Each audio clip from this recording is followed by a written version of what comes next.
think there's a boldness and there's a bravery in going out onto the stage, but actually for some of us that's easier. Sure. Than facing the challenges of everyday life and making sure that you have a godly response to your kids when they do stupid things, or all that sort of stuff, and just trying to keep integrity. And I think so many ministries have been compromised by a lack of integrity.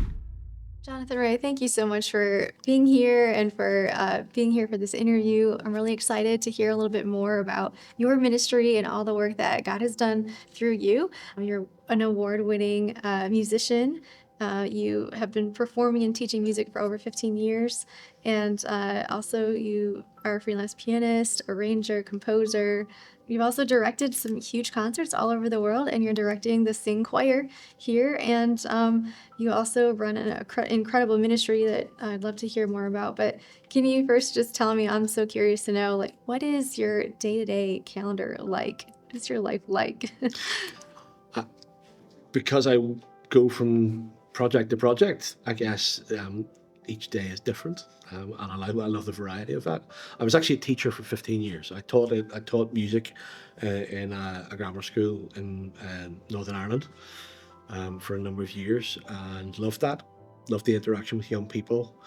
But after a period of time, it was quite clear that there was a ministry that was opening up, where I had the opportunity to leave the teaching career and put more of my energy into my Christian outlook and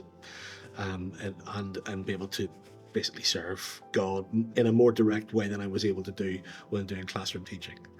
Wow. So I continue to work with young people quite a lot. I sometimes judge competitions for music. I do the work with New Irish Arts, which we'll talk about in more depth in a second. And I guess I serve a little bit in my church as well, and there are various other projects that come up from time to time. I do a little bit of writing for BBC as well. The BBC has quite an active religious broadcasting department, and one of the things they do is they have a prayer for the day segment where we get an opportunity to spread the gospel or talk about prayer on the airwaves, and that's a nice thing to be able to do as well. So Wow, you have like a really big range of audience, ages and people from different walks of life. What is it like to, I guess, reach all of those different audiences? it's a very exciting responsibility.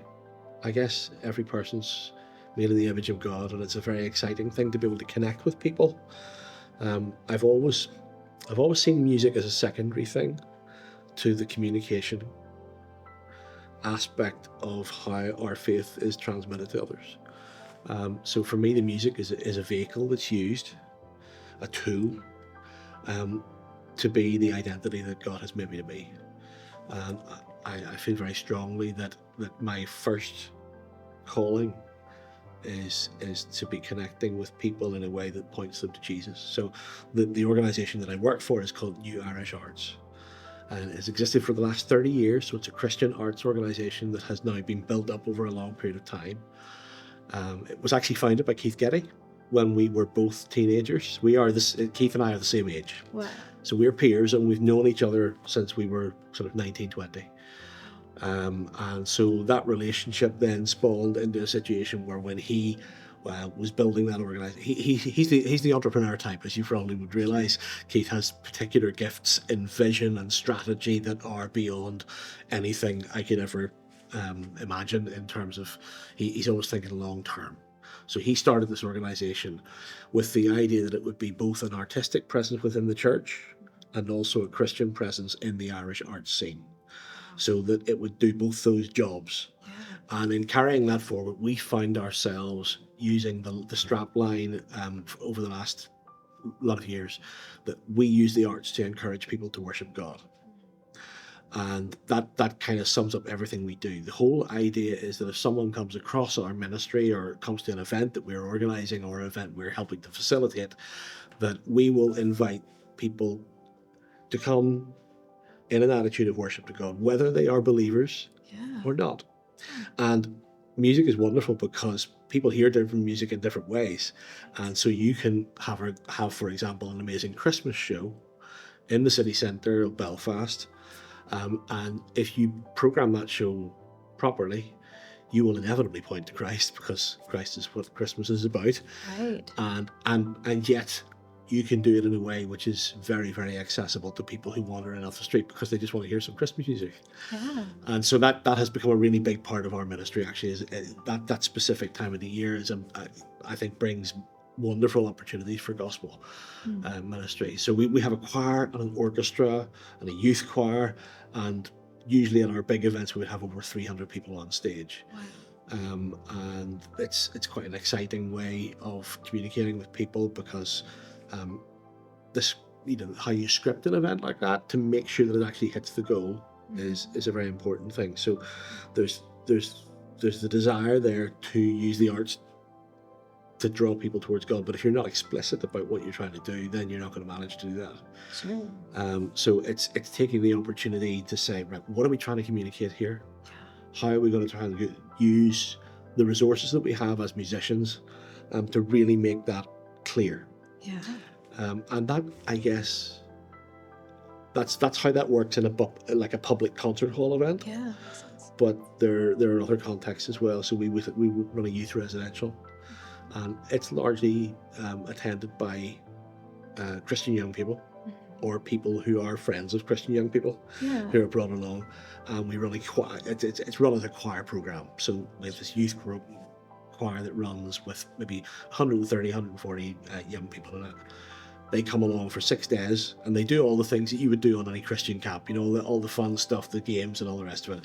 But we do Bible teaching alongside teaching about worship, and we teach them songs, and we try to weave some sort of coherent message that, again, encourages them to worship God.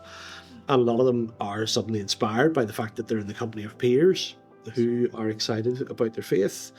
And some have come to faith as a result of being involved in that choir, just because of the community that's built around it. So, it's one thing to take a concert hall for a night and do a sort of one hit, we're going to craft a beautiful event that will try and point people to Jesus. Right. But it's quite a different thing then to take a bunch of young people away and to say, well, we're going to do something really special for a week and invest in these young people's lives, and then let them be in the choir at different times of the year for other small events as well. So Yeah, that must be so those are two very different expressions, actually, of the same thing. Sure. Because both are still trying to say, well, we're using the arts to encourage people to worship God. Yeah. Oh, that's huge. The other thing we do quite a lot of is broadcasting. So we would have a good relationship with the BBC. And we would provide. There are quite a lot of services that are broadcast in the United Kingdom, and also in Ireland with RTE, the national broadcaster there. And so we have good relationships with both those organisations, because they've learned to trust that we'll provide good quality music for them, and if they're putting a service out, they want something that will be worth watching and worth hearing. And so we have some freedom there in terms of the scripting, to be able to create a broadcast that actually says something.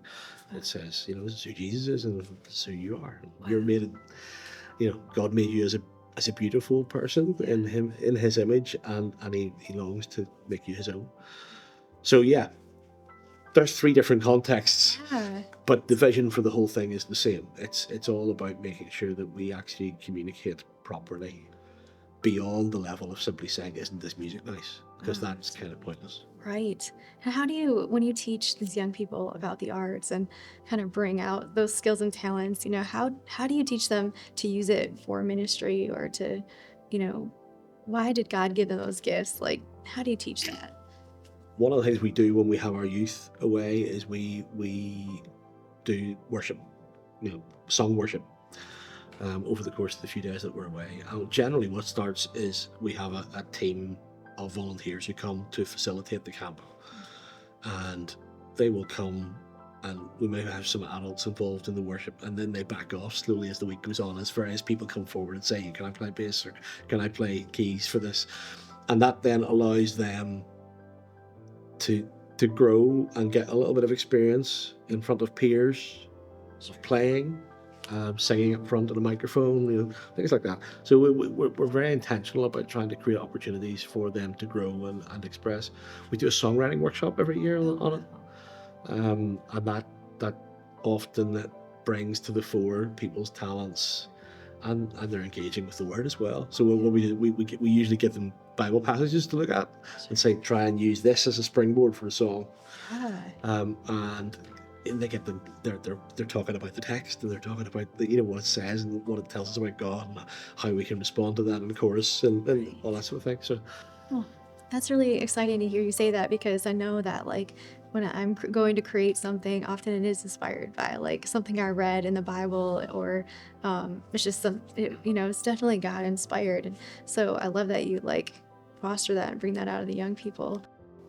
we're here at the Sing Conference, which treasures high art in singing in a very intentional way. There's a very high aspiration for the quality of what we sing and what we curate.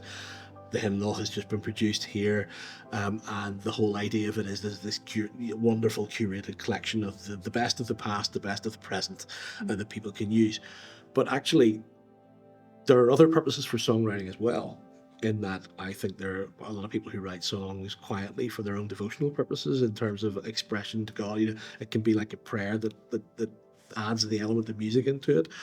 And there are people who will write songs that are good for the influence of their local churches. And I think it doesn't particularly matter that the songs that young people produce when they're 13, 14 on the camp aren't that brilliant.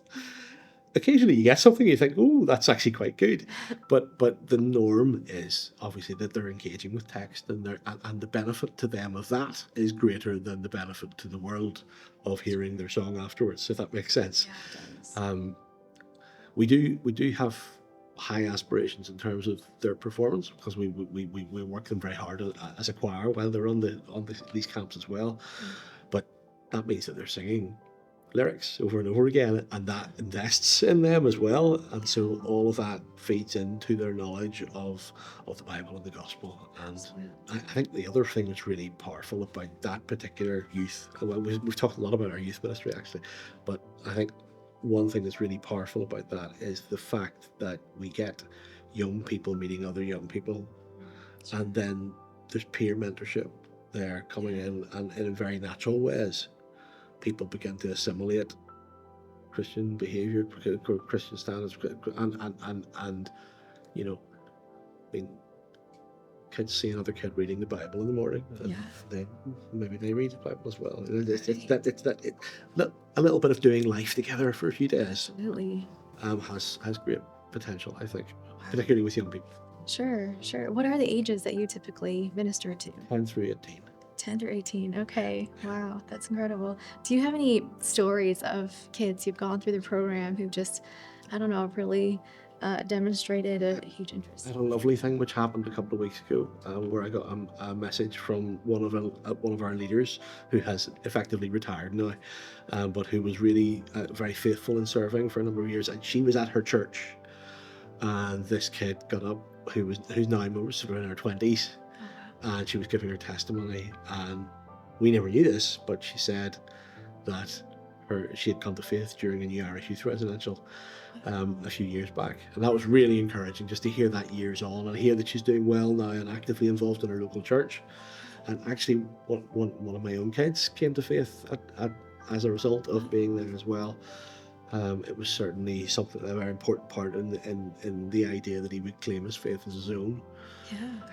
I know that you have all these you're extremely talented in music and gifted in that way, and God has just seemed to, I don't know, bless you with that. And I have to ask, are there areas in your life that you've had to be bolder and braver for the sake of the gospel? Or do you find that it comes more naturally, that you're just able to pour it out through your work? I have always found myself reasonably confident talking in front of crowds of people. I think the boldness and braveness comes when you're in front of your own family and people who really know you, Yeah, absolutely. and how you show your integrity. Okay. And sometimes, our witness at home, we're not always the same person as we are when we are in public. And the challenge for those of us who step onto a public stage and say we belong to God is that we genuinely do belong to God in terms of how we behave when we're alone, when we're with family, and in the privacy of our own lives.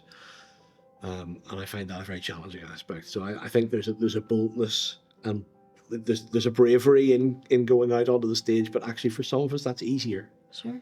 than facing the challenges of everyday life and making sure that you have a godly response to your kids when they do stupid things, or all that sort of stuff. Absolutely. And just trying to keep integrity.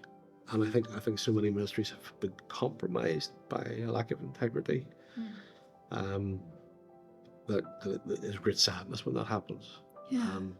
And for those of us who really care about gospel being proclaimed, I think it's really important that we live lives that match that. Yeah, absolutely. Maybe not bolder and braver. They might not be the right word, but I think that's what I was thinking when I was thinking how I would answer that question. Yeah, sure. And I don't know that it's always necessary to be bolder and braver. I think the Holy Spirit can guide us in some very natural ways where we're like, Yeah. we find ourselves doing it pretty easily sometimes, just sharing the gospel or just being an outpour of Christ to others. And but I'm really curious, how did your ministry and the Getty's ministry connect? I know you grew up together somewhat, or are the same age, but how did that happen? So Keith started the organization and that I worked for, and somewhere along the line, Keith and I became friends, and that meant that when we were talking about programs for events, I ended up being one of the people who would help shape the program for events. Wow. So you would, if you're going to do a 2-hour concert, it's going to be maybe 18, 20 pieces of music in that. And not everybody in the world is as interested in how you assemble music for a concert as Keith Getty and I are. And so we bonded a little bit over that kind of thing. And because it's a choir and an orchestra with a band built within the choir, within the orchestra, this band, because we do it that way, it allows us access to quite a wide range of repertoire. So you can have beautiful choral music 1 minute, much like the Sing Conference here, and then you can have something which is much more rocking it. Very, in the one thing. So how you weave those styles together into an event that feels coherent for people, has clear messaging, has a really good narrative and a good arc emotionally for it, because the difference between you feeling an event was really satisfactory, people don't always necessarily work out how it is that comes about, and the answer is that there are people like Keith and I who spend a great deal of time trying to live through how an event is going to feel by the time you're 16 songs into it. And are people going to be dying to go home at that stage, or are they excited for more? And so that crafting of events was probably something that really cemented our friendship, because we realized we were both nerdy about that. And we also have a deep, profound love of the hymns of our heritage. I had a wonderful interaction yesterday with an orchestrator, a guy called Jack Redford, who was doing some of the conducting for the orchestra. And we were talking about the most nerdy thing, which was whether or not writing with a pencil on a page when you're writing music is as fulfilling as when you write with a computer, or vice versa. Because I'm a computer boy, I do it all. And he was like, no, when I take a pencil and I etch something on a page, I'm making something. There's craftsmanship there. Sure. Yeah. And I've really been thinking about that a lot in this last 24 hours, thinking, is there something slightly more tactile about creating your music in a way where it's a thing that you can touch and feel and actually scratch the pencil on the page? Yeah. And I thought, because this guy's a proper perfectionist, and it was quite an inspiring way of looking. He said, what he actually said was about creativity. He said, what it does is it slows you down. And very often we approach creative arts things, So true. and we rush because we want to get it out there and done. And so that's a conversation that happened at this conference this year, which I'm parking that in the back of my head and thinking, maybe I need to slow down a little bit and being creative. Yeah, that's really interesting. I really love that. I think I'm going to take that home with me too. Yeah, and I've always gone with something from the Sing Conference when I've come here. So my relationship with Keith, I guess we work together. We continue when they come to Belfast. We provide choir and orchestra for them, and that sort of thing. I like coming over here, and he graciously allows me to wave my arms at his choir. What a cool relationship. Yeah, that's amazing. The other thing about it actually is that I think for people in ministry, whether it's church ministry, it's really, really good to have peers Yes. of your own age, because there are people who are spiritually, way ahead of us, that we look at, the greats, and you look to those people, and then you also have people who, you're trying to disciple. Sure. And at any one stage in life you have it, but the people who are your own peers know your weaknesses and are likely to be very frank with you. Yeah. And I guess over the years, both Keith and I have challenged each other on things as well. So there's a deep friendship there, That's wonderful. which I Yeah. hope will be lifelong. Absolutely. Those are so powerful. I know that you can accomplish so much with others in the body of Christ. One last question. What are you excited about in the coming future? And how can people find out more about your ministry? I'm in my 50s now. Crossed that boundary about a year and a half ago, and I'm now at the point where I'm thinking, right, I've got a certain amount of time potentially to work, and I want to make sure that everything that we do really matters, Sure. and that fuels a number of different things. It means that I don't want to do music I'm not passionate about. I want to be really convicted by the stuff that I'm using, but I also want to make sure that this communication thing I was talking about earlier really does happen. So I want to make sure that if I'm going to work for another number of years before it's time to stop, then I spend the time wisely. Absolutely. And I actually have often not been much of a strategist. Hmm. And God has put opportunities in front of me to meet people and put me in places where that lack of personal strategy on my part hasn't therefore been an issue. And I intend to keep on trusting Him to do that. Absolutely. Wow. That's incredible. I hope that helps. It's so helpful. Thanks so much. It's so, I don't know, eye-opening to hear how communication has such a huge role in music and how it really does reach people's hearts in ways that others can't. Well, I think the thing for me is that I really want to create something that's distinctively Christian. Mm-hmm. And there are lots of Christians who are musicians who don't necessarily make the focus of their writing be about Christ. Sure. Because they're working in the music industry. That's what they do. What we've had the privilege of being able to do is to be able to say explicitly all the time we're pointing people towards Christ using the arts, and I think there's a space for that that's really important, and I really feel that distinctive is something that's worth pursuing. Absolutely. Because it creates opportunities. We don't get to see, a lot of what happens in people's hearts and heads when they come to a concert. Mm. But I believe that when I get to heaven, there'll be plenty of stories to hear. Oh yeah. Because the seed has been sown, and God says that He'll never let His word turn back empty, and provided we keep pointing people to the word and pointing people to Christ. That's right. I think it all makes sense. Wow. That's a lot of faith too. That's amazing.